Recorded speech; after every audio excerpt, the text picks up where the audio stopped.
നമസ്കാരം. കേരളത്തിലെ 2026 ജൂലൈ മാസത്തെ സാമൂഹ്യ സുരക്ഷാ പെൻഷൻ വിതരണത്തെക്കുറിച്ചുള്ള പ്രധാനപ്പെട്ട വിവരങ്ങളാണ് ഉള്ളത്.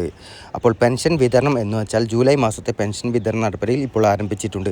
ബാങ്ക് അക്കൗണ്ടുകൾ വഴിയും പണം നേരിട്ട് ലഭ്യമാകും. സാധാരണഗതിയിൽ എല്ലാ മാസവും 23-ന് ശേഷമാണ് ഈ ഒരു പെൻഷൻ തുക വിതരണം ചെയ്തു തുടങ്ങുകയുള്ളൂ. പിന്നെ അതുപോലെ തുക നിലവിൽ 2000 രൂപയാണ് വിതരണം ചെയ്യുന്നത്. 3000 രൂപയാക്കുമെന്ന സൂചനകൾ ഉണ്ടായിരുന്നെങ്കിലും കർശനമായ പരിശോധനകൾക്ക് ശേഷമേ തുക വർദ്ധിപ്പിക്കുകയുള്ളൂ. പെൻഷൻ മുടങ്ങാതെ ലഭിക്കുന്നതിനായി ബയോമെട്രിക് മസ്റ്ററിംഗ് നിർബന്ധമാണ്. ഇതിനുള്ള അവസാന തീയതി 2026 സെപ്റ്റംബർ 30 അപ്പോൾ മസ്റ്ററിംഗ് ചെയ്യാത്തവർ എത്രയും പെട്ടെന്ന് തന്നെ ഒന്ന് മസ്റ്ററിംഗ് ചെയ്യുക. കാരണം ഇല്ലെങ്കിൽ ഇത് പെൻഷൻ മുടങ്ങാൻ കാരണമാകും. എവിടെ ചെയ്യണമെന്ന് വെച്ചാൽ അക്ഷയ കേന്ദ്രങ്ങൾ വഴി ആധാർ കാർഡ് ഉപയോഗിച്ച് മസ്റ്ററിംഗ് നടത്താം. കൂടാതെ കിടപ്പിലായവർക്കും ശാരീരിക ബുദ്ധിമുട്ടുകൾ ഉള്ളവർക്കും വീട്ടിലെത്തി മസ്റ്ററിംഗ് ചെയ്യുന്നതിനായി വാർഡ് മെമ്പർമാരെയോ അക്ഷയ കേന്ദ്രങ്ങളുമായോ ബന്ധപ്പെടാവുന്നതാണ്. അർഹതയില്ലാത്തവരെ ഒഴിവാക്കുന്നതിനായി സർക്കാർ കർശനമായ വരുമാന പരിശോധനകളും മാനദണ്ഡങ്ങളും ഇപ്പോൾ നടപ്പിലാക്കുന്നുണ്ട്. ഈ കാര്യങ്ങളൊക്കെ ഒന്ന് നിങ്ങൾ ഓർക്കുക.